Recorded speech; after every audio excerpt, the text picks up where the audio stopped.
அன்புங்கிற சுவை வரும்போது தான் தியானம்ங்கிறது ஒரு நிலையை பார்க்க முடியும். அப்போ அந்த தியானங்கிற ஒரு விஷயத்தை அடையும் போது தான் கிரியா பயிற்சிக்குள்ளே போகும்போது மிகப்பெரிய மாற்றம் கிடைக்கும். அப்போ அந்த ஞானத்தினுடைய உச்சக்கட்டத்தை பார்க்க முடியும். இதை பார்க்கும் பொழுது உங்கள் வாழ்க்கையே மாறிவிடும். பேரானந்தமாகவும் பெருமகிழ்ச்சியாகவும் வாழலாம்.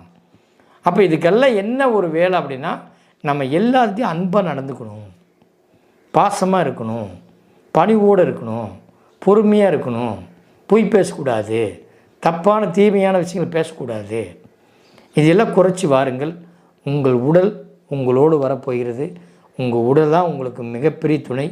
அதனால் இந்த உடலை பேணி காப்பது தான் மிகப்பெரிய ரகசியம். அதனால தான் திருமூலர் சொன்னார், உயிர் வளர்த்தேன் உடலை வளர்த்தேன்னு சொன்னார். அது மாதிரி உடலை வளர்த்தால் உயிர் வளர்க்கலாம் அப்படின்னு சொன்னார். அப்போது இந்த 2 விஷயமும் ஏன் அப்படி சொன்னார் அப்படின்னா, நீ உடலை வளர்த்தால் உயிர் வளர்த்த அர்த்தம்.